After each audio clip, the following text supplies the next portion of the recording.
Tahukah kamu bahwa saat ini agama Kristen menjadi agama dengan jumlah penganutnya mencapai 2,4 miliar di dunia?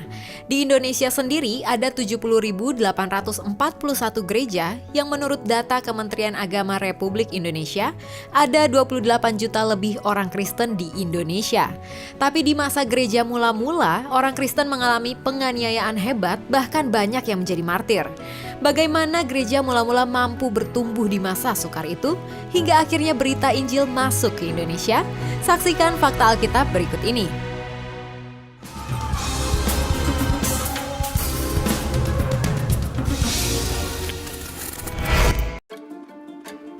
Yerusalem, pusat gereja mula-mula. Dalam pelayanan Yesus bersama murid-murid, Yesus pernah berjanji bahwa ia akan mendirikan gerejanya. Di atas batu karang ini, aku akan mendirikan jemaatku dan alam maut tidak akan menguasainya. Matius 16 ayat 18. Dan dengan datangnya Roh Kudus pada hari Pentakosta, Kisah Para Rasul 2 ayat 1-4, maka gereja yang memiliki arti kumpulan yang dipanggil keluar secara resmi dimulai. Setelah kematian dan kebangkitan Yesus, para rasul diberi tugas untuk memberitakan Injil dan menceritakan tentang kabar keselamatan kepada semua orang sampai ke ujung bumi.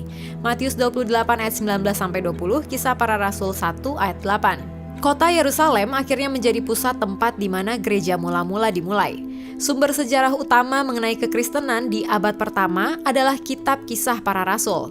Kitab ini menceritakan sejarah gereja Kristen awal di mana para pengikut Yesus dengan pimpinan Roh Kudus menyebarkan kabar baik.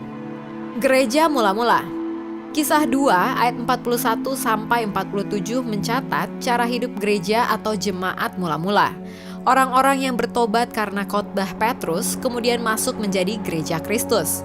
Mereka dicatat sebagai orang-orang yang bertekun dalam pengajaran para rasul, serta mengadakan perjamuan kudus dan berdoa kepada Tuhan. Dengan cara inilah mereka terus menambah pengetahuan akan Allah dan mendapatkan kekuatan untuk dapat bertahan di dalam penganiayaan sekalipun. Menurut beberapa sumber, sejak abad pertama, para pengikut Kristus mulai mengadakan ibadah bersama di hari Minggu. Referensi Alkitab tentang pertemuan bersama umat Tuhan pada hari Minggu untuk memecah-mecahkan roti dan pengajaran ditulis dalam Kisah Para Rasul 20 ayat 7. Hal ini berbeda dengan Sabat Yahudi yang dilakukan pada hari Sabtu. Lalu para rasul yang menjadi inisiator gereja mula-mula kemudian pergi keluar Yerusalem untuk memberitakan Injil. Siapakah para rasul itu dan kemana mereka pergi mendirikan gereja mula-mula? Untuk lebih detailnya, kalian bisa cek dengan mengklik bagian atas ini. Rasul menjadi martir. Gereja pada abad pertama biasa disebut sebagai gereja pada zaman rasul-rasul. Hal ini dimulai dari hari Pentakosta sampai pada kematian rasul terakhir, yaitu Rasul Yohanes. Periode apostolik ini berlangsung kurang lebih 70 tahun, dari kira-kira tahun 30 Masehi sampai tahun 100 Masehi. Di era ini, begitu banyak rasul yang menjadi martir karena pemberitaan Injil. Martir pertama dimulai dari Stefanus yang dirajam batu sampai mati. Setelah Stefanus, Rasul Yakobus, anak Zebedeus, dicatat menjadi martir dengan dipenggal kepalanya. Filipus juga menjadi martir setelah dipenjara dan dicambuk yang kemudian disalibkan. Lalu ada Rasul Thomas yang ditusuk dengan tombak dan dilempar ke api. Rasul Matius yang kepalanya dipancung. Lalu Yakobus, adik Tuhan Yesus. Rasul Andreas disalib di kayu berbentuk X. Rasul Petrus disalib terbalik. Dan Rasul Paulus martir dengan dipancung. Penganiayaan terhadap gereja bukan hanya terjadi kepada para rasul, tetapi juga kepada jemaat mula-mula.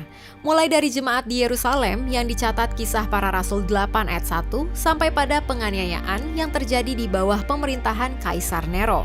Begitu banyak hal mengerikan terjadi pada gereja mula-mula abad pertama. Namun di saat tantangan menekan, kekristenan justru mampu bertahan, bahkan berkembang dan bertumbuh dengan cepat. Jika dilihat dari kacamata dunia, seharusnya gereja tidak dapat bertahan sama sekali.